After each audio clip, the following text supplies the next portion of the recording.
Hello friends, मैं Gautam Kumar best study with Gautam में आप लोगों का स्वागत करता हूं। जैसा कि हम लोग भारतीय राज्य व्यवस्था चैप्टर प्रारंभ कर चुके हैं, उसके तहत पहला अध्याय जो भारतीय अधिनियम था, जो 1773 से लेकर के 1947 तक हम लोगों ने अध्ययन किया था, वहाँ पर वो टॉपिक ख़त्म हो चुका है।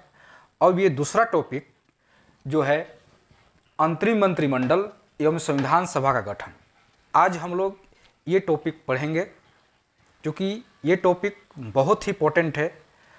और दूसरी बात, आप लोग जो सिलेबस नहीं देखे हैं, वो मेरा जो फर्स्ट वीडियो है भारतीय राज्य व्यवस्था का, वहाँ से जाकर आप लोग सिलेबस देख सकते हैं।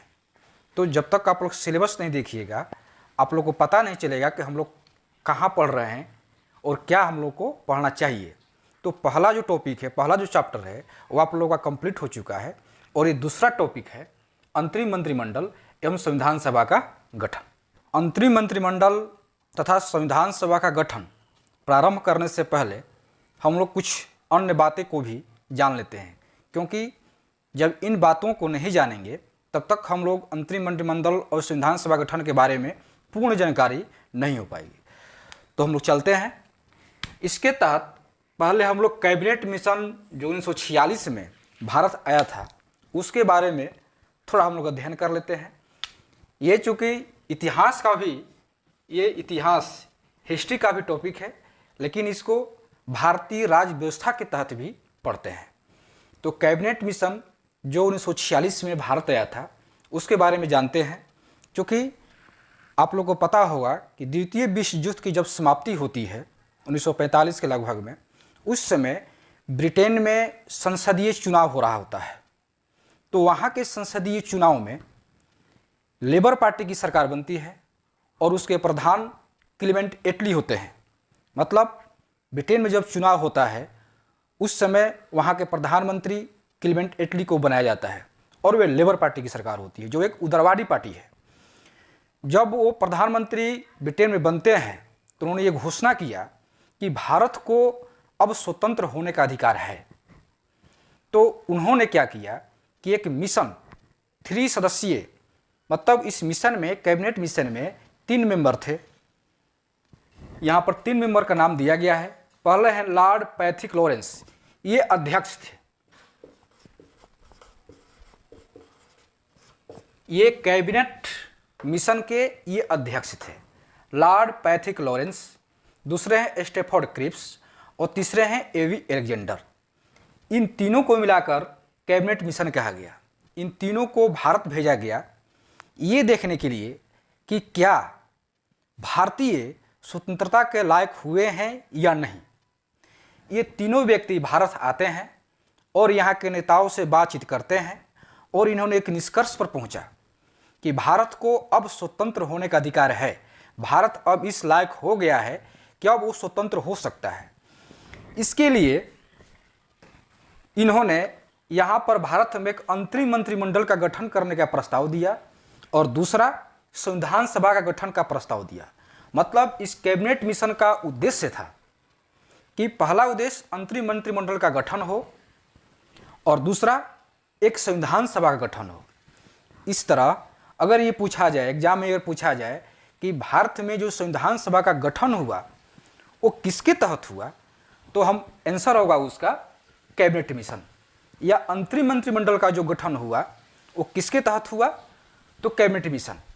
यहाँ पर एक बात और ध्यान देने वाली है कि अंतरिम मंत्रिमंडल एक स्वतंत्रता के पूर्व हुआ, मतलब 1946 में हुआ, और एक अंतरिम मंत्रिमंडल स्वतंत्रता के पश्चात हुआ, यानी 1947 में हुआ। तो हम लोग यहाँ अंतरिम मंत्रिमंडल के दोनों मंत्रिमंडल, स्वतंत्रता पूर्व और स्वतंत्रता पश्चात, दोनों मंत्रिमंडल का हम लोग ग्राफ के तहत अध्ययन करेंगे। तो आइए हम लोग चलते हैं अंतरिम मंत्रिमंडल की ओर। आगे बढ़ने से पहले आप लोग वीडियो को लाइक करें, शेयर करें और चैनल को सब्सक्राइब करें, ताकि हम कोई वीडियो डालें तो आप लोगों के पास आसानी से वीडियो पहुंच सके। आइए अब हम लोग चलते हैं अंतरिम मंत्रिमंडल।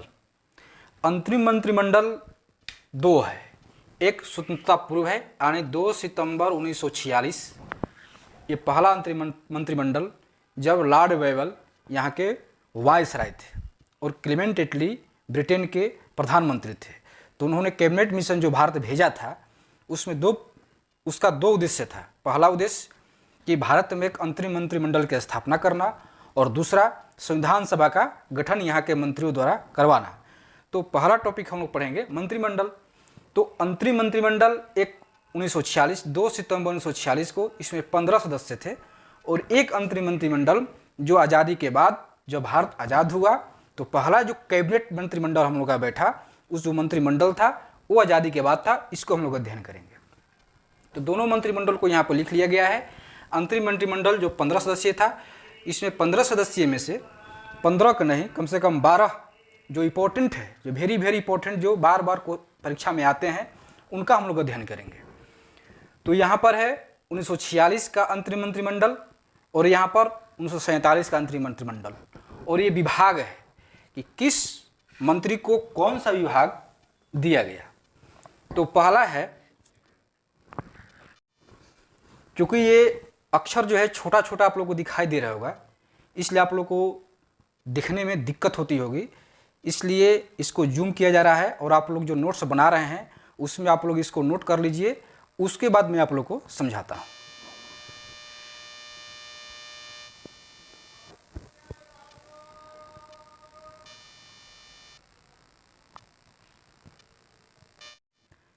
तो हम लोग देखते हैं, ये जो पहला है वायसराय वेवेल। उस समय वायसराय कौन थे? वेवेल थे। इनको दिया गया अंतरिम मंत्रिमंडल का अध्यक्ष थे। ये 1946 के अंतरिम मंत्रिमंडल के अध्यक्ष थे और 47 में कौन अध्यक्ष बने? सी राजगोपालाचारी। अंतरिम मंत्रिमंडल जो 47 से बना था उनके अध्यक्ष जो थे सी राजगोपालाचारी थे और अंतरिम मंत्रिमंडल जो 46 से बना था उसके जो अध्यक्ष थे वायसराय वेवेल थे। दूसरा है पंडित जवाहरलाल नेहरू। ये अंतरिम मंत्रिमंडल 46 के उपाध्यक्ष थे और विदेशी मामला भी इनके पास था तथा राष्ट्रमंडल भी इनके पास था। और अंतरिम मंत्रिमंडल 47 में भी जवाहरलाल नेहरू ही थे इनके उपाध्यक्ष और विदेशी मामला और राष्ट्रमंडल इनके पास था। तीसरा है वल्लभ भाई पटेल।